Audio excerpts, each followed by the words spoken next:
Okay, so today is the best day of my life because tomorrow's not promised. And I woke up this morning, and every time I inhale, I exhale. So that's a blessing within itself. So today I'm gonna talk about a time in Dekalb County Jail where somebody tried to take me out, like over nothing, basically. So the time span is 96. It's probably 97 at this point. It's probably 97 because okay, so I started out on the sixth floor. Mind you, I'm 19 years old. I get locked up for armed robbery. Um, I get a bunch of other charges just so I can't bond out. So not understanding what my position is in the world, not understanding the judicial system, not being a person who has frequented jail. This is my first rodeo.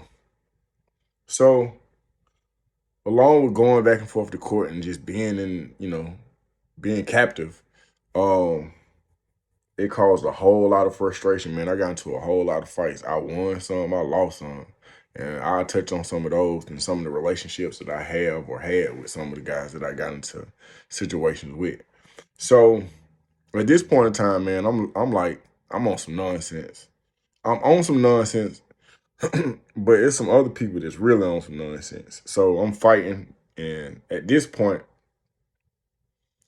I'm fighting so often that they just start moving me around. So after I done went through all these dorms, then they moved me up to the seventh floor, which is supposed to be the security is supposed to be. I'm just like these the same people I was with on the sixth floor, man. Uh, I'm fighting on the seventh floor, and then I just keep going at it. I'm just like at this point, it ain't nothing else to do, man. I don't know what you want me to do. We either if fighting is all we got to do, then hey man, let's have at it. And that was the attitude. That was my mindset. I just, confused, didn't know, what the situation was gonna turn out to be.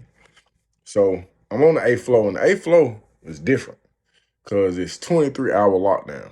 So 23-hour lockdown means that I come out of my cell and you don't have any roommates.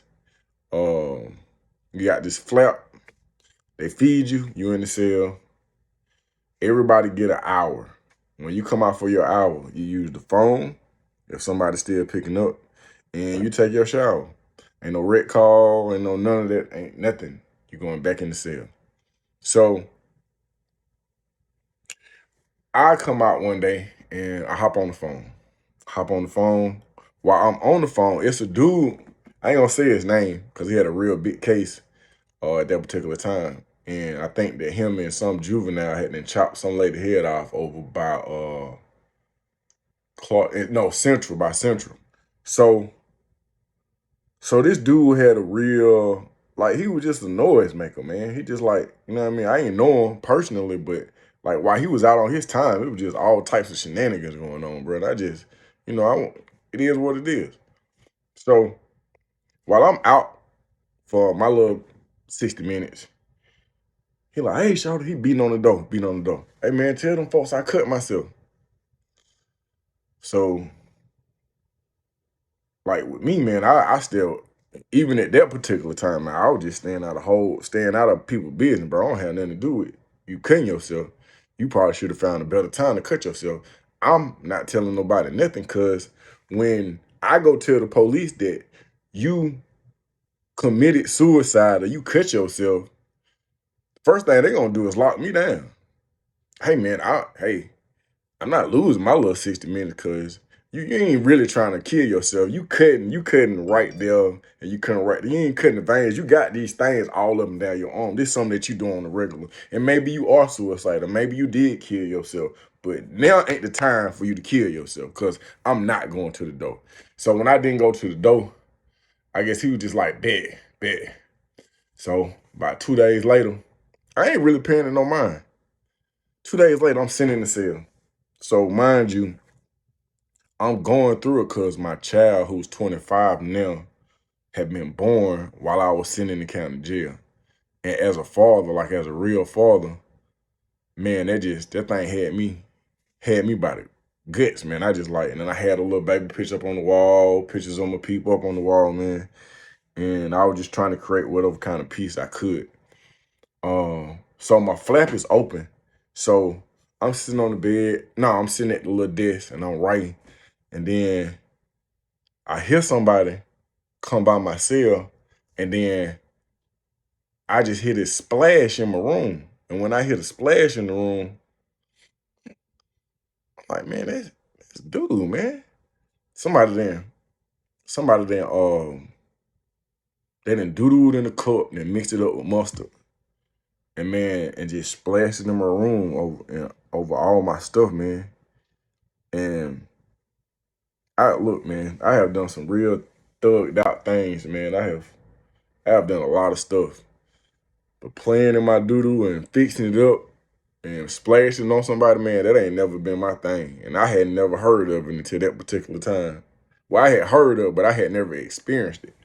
So the room immediately just started smelling real bad. And I was just like, it's on my blankets, it's on my sheets, bro. And you understand? So I took everything off the bed.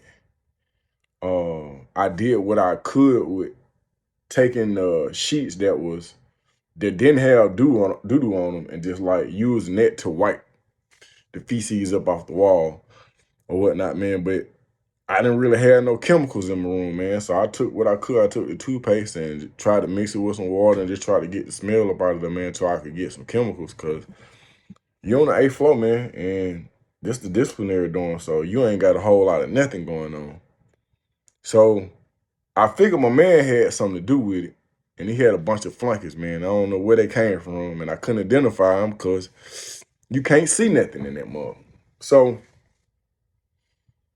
the next day, I'm going to the shower. In Dekalb County, when you go to the shower, like, okay, when I go to the shower, I got my jumpsuit on and I got my little shower shoes on. So I can't make no phone calls. I'm like, I'm gonna go ahead, I'm gonna take my little shower and I'm going back up to my cell, man. So in Dekalb County, when you hit the shower, initially that water cold. So you gotta hit it a couple of times so before it get warm. So I'm standing there. I don't undress myself. And mind you, the dorm is like this. You got to roll upstairs. You got to roll downstairs. And then in the middle of the rows, you got a shower. And it's just that. It's a shower. You got a little door on there, but that's all the privacy you really going to get. So as I'm warming my water up, I hear one of the doors open. I'm like, man, somebody didn't rig their door up. And I ain't really paying attention.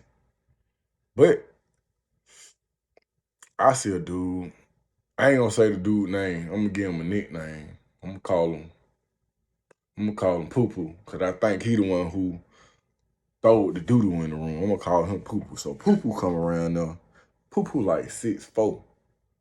He like 6'4". He ain't really like caught diesel, but he got a little size on him. But I'm like, it is what it is. At this point, I've been on some Thunderdome action, so I'm like, it's whatever. So, but he got a shank. This man that took a broomstick and he done shaved it down to where the end is pointing. So his goal was to catch me in the shower with soap in my face, and so he didn't understand that. He didn't realize that I'm still dressed. You know what I mean? So when he came at me, he tried to shank me. He was just like he kept like stabbing at me, and he got my arm pretty good. I don't think I got no scars or nothing from that. But when he was coming at me, bro, I was just using my arm just to. If he had some metal, he would have went through. And then like when I was blocking it, I wasn't blocking it head on. Like I was like trying to beat it down. And then the police came in there. When the police came in there, they beat both of us up. They beat both of us up. Like, this dude just tried to stab me, man. And they beat both. I'm talking about back in 96, when them folk came and seen about you, man, they came and seen about you. So I got beat pretty bad. Well, not real bad. It wasn't nothing but an ass whipping. Excuse my language. It was an ass whipping. It came with the territory. So I ain't really studying, man. And they ain't changed the dome. They ain't do nothing. They just put me back in my they put me back in my cell and put them back in their cell. But now I'm on point. I'm like, whenever they give me my food, I close my flap. There'll be no splashing of the feces in here anymore. So, but I'm on point.